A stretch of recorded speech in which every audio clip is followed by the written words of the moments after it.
fail fast. If that looks like starting an interview podcast and then realizing that you don't want to do an interview podcast, start doing topic-based. The beautiful thing about the podcasting space, there really are no rules. You get to decide. So I am sitting here with Kate Erickson from Entrepreneurs on Fire, in which she partners up with her husband, John Lee Dumas. But you have a saying about your business, like you're the... Behind the scenes. Yeah. Oh, I say I'm the heartbeat. Yeah. Which actually somebody lent that to me, and I was like, that sounds really great. I'm going to go with that. Yeah, I like that. Yeah. I like Thanks. that. I like that. You guys have built this business, like the podcast, and you guys have like 11 podcasts? Oh my gosh. You know what? I honestly lost count right now. Because there's been a lot that have ebbed and flowed, and there have been some that have been like seasons based. Yeah. Of course, Entrepreneurs on Fire is like our flagship, though. Right. Are you feeling what the vibe is out in the industry? Do you mean for Entrepreneurs on Fire specifically, or when we're like dreaming up podcasts in general? Oh, first for entrepreneurs. Okay. I mean, it's changed and evolved over the years, of course. Like when Entrepreneurs on Fire first launched, John had the same set of 5 questions that he would ask every single guest.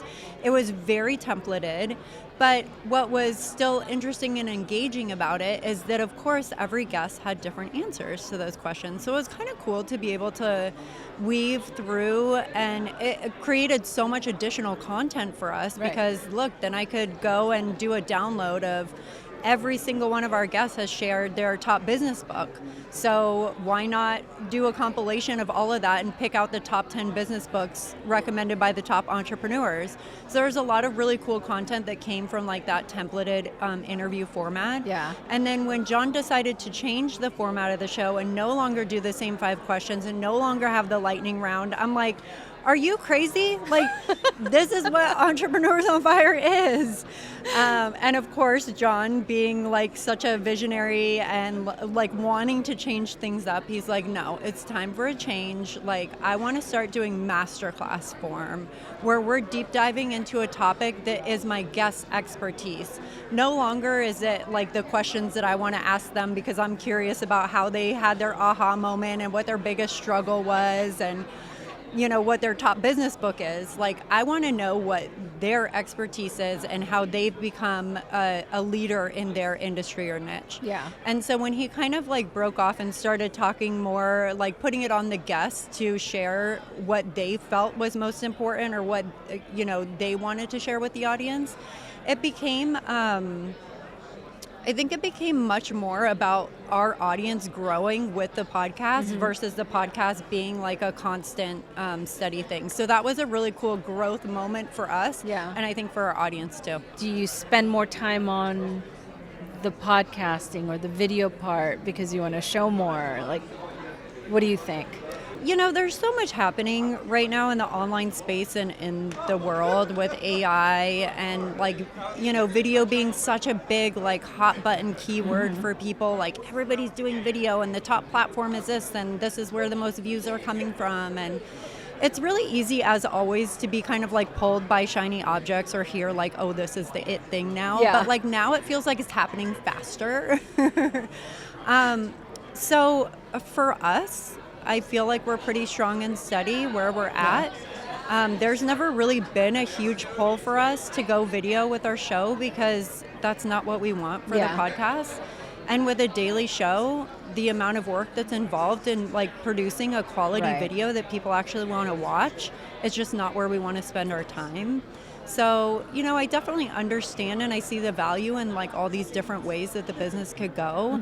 But I think it's really important, and I've always tried to focus on this in my talks and when I'm speaking with people about podcasting in their business, that like you always have to remember and come back to what you want for your business and like what you want for your life, because it's one thing to start a business and like kind of have your life be shaped around that. Yeah. It's a whole other thing to start a business and have your business be shaped around your life. Yeah. It's where your priority is at, and that's beautiful if you want the business to be the shining spotlight. And for us, it was for a period of time, but that's just not what we want right now. What are 3 things that you would tell a new podcaster right now to focus on?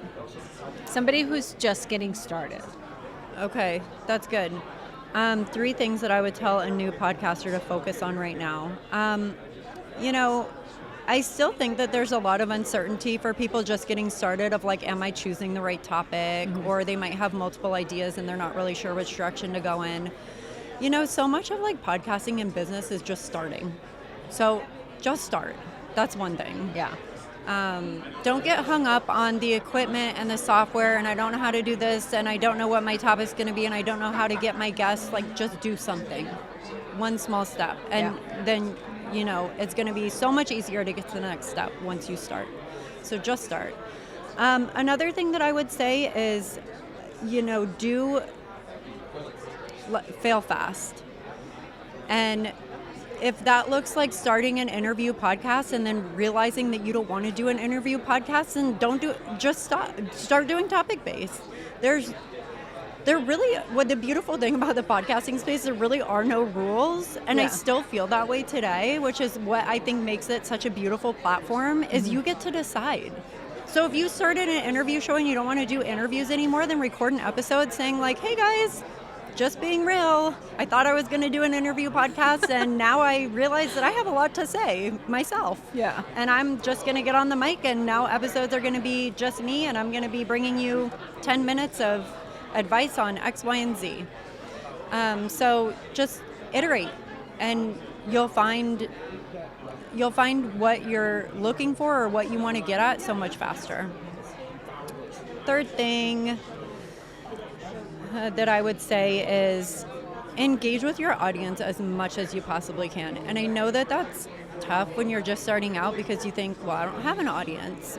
But you've got to when you think about like what the vision of your podcast is, why you're doing this and who you're trying to reach, you have to create the idea of that person in your mind and go find them. Where are they? Are they hanging out on Facebook? Are they at in-person events?